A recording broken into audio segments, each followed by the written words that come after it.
በሀገር አቀፍ ደረጃ የ10 ዓመት የልማት እቅድ ተዘጋጅቶ በሁሉም ተቋማት ላይ ተካቶ በርካታ ስራዎች እየተከናወነ ይገኛል። በዋናነት በኢትዮጵያ ያለውን እድገት የሚያስቀጥሉና የማህበረሰቡን ተጠቃሚነት ሊያሳድጉ የሚችሉ ብዝሃ ዘርፎችም ተለይተው ስራዎች እየተሰሩ ነው። ክልሎችም የየአካባቢያቸውን ጸጋና ሀብት በመለየት ውጤታማ በሚያደርጓቸው ዘርፎች ላይ ትኩረት አድርገው እየሰሩ ይገኛሉ።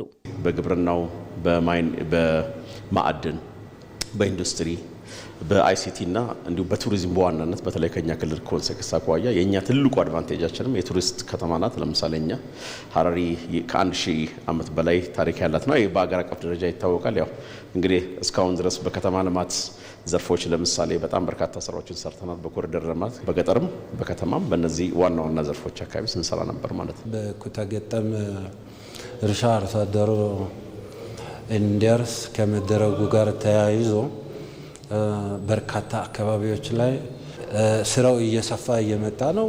በአጠቃላይ ግብርናን ትራንስፎርም ለማድረግና የገጠር ትራንስፎርሜሽን መንግስት የገጠር ትራንስፎርሜሽንን እውን ለማድረግ የያዛቸውን እቅዶች ለማሳካት የሚሰሩ ስራዎች ውጤታማ ናቸው ብሎ መውሰድ ይቻላል። ባለፉት ዓመታት በተከናወኑ የልማት እቅድ ዝግጅትና ግምገማ ስርዓት ከማጠናከር አኳያ በርካታ ስራዎች ተሰርተው ውጤት ተመዝግቦባቸዋል። ውጤትን መሰረት ያደረገ የአስተዳደር ስርዓት፣ የአንድ እቅድ አንድ ሪፖርትና የልማት እቅድን ከኢንቨስትመንት ጋር ማስተሳሰር ውጤት ከተገኘባቸው መካከል ተጠቃሾች ናቸው። የተገኙ ውጤቶች እንደተጠበቁ ሆነው በሁሉም የመንግስት መዋቅር በተቀናጀና በተናበበ መልኩ ለመምራትና ሀገራዊ የሆነ ማዕቀፍ እንዲኖር ለማስቻል ደግሞ የፕላን ዝግጅት ክትትልና ግምገማ ፖሊሲ ረቂቅ ተዘጋጅቷል።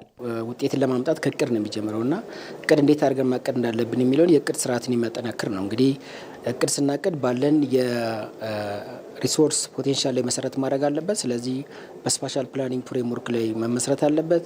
በሁለተኛነት ደግሞ ያው የምናቅደው ለዜጎች እስከሆነ ድረስ አጠቃላይ የስነ ህዝብን የእድሜ አወቃቀር መሰረት ባደረገ መልኩ እቅዶች መታቀድ ይኖርባቸዋል። አፈጻጸሙ እንደዛ መሆን አለበት ማለት ነው። ትልቁና መሰረታዊ ጉዳይ በተለይ ኢንቨስት የምናደርግባቸው ሁኔታዎች ከእቅዱ ጋር አላይን ማድረግ አለባቸው ማለት ነው። ስለዚህ የመንግስት እቅድንና እንደዚሁም ደግሞ ኢንቨስትመንትን አላይን ከማድረግ አንጻር የራሱ ሮል ይኖረዋል ማለት ነው። ፖሊሲው እንደ ሀገር የተያዘውን የአንድ እቅድ አንድ ሪፖርት በማጠናከር ውጤትን መሰረት ያደረገ ስራ ላይ ትኩረት እንዲኖር እንደሚያስችልም ተጠቁሟል። አንድ ወጥ የሆነ የተናበበ ሲስተም የክልሎችን ማንዴት በጠበቀ መንገድ ሆኖ ነገር ግን ከአገር አቀፍ የልማት ፖሊሲ የተቀዱ ስራዎችን መስራት እንድንችል የተናበበ ማድረግ የእቅድ የክትትልና የግምገማ ስርዓቱን ዲጂታላይዝ ሆኖ አንድ ወጥ የተቀናጀ ማለት ነው እና የተናበበ እንዲሆን ነው ስታንዳርዳይዝ እና ሃርሞናይዝድ እንዲሆን ተደርጎ ነው የመጣው።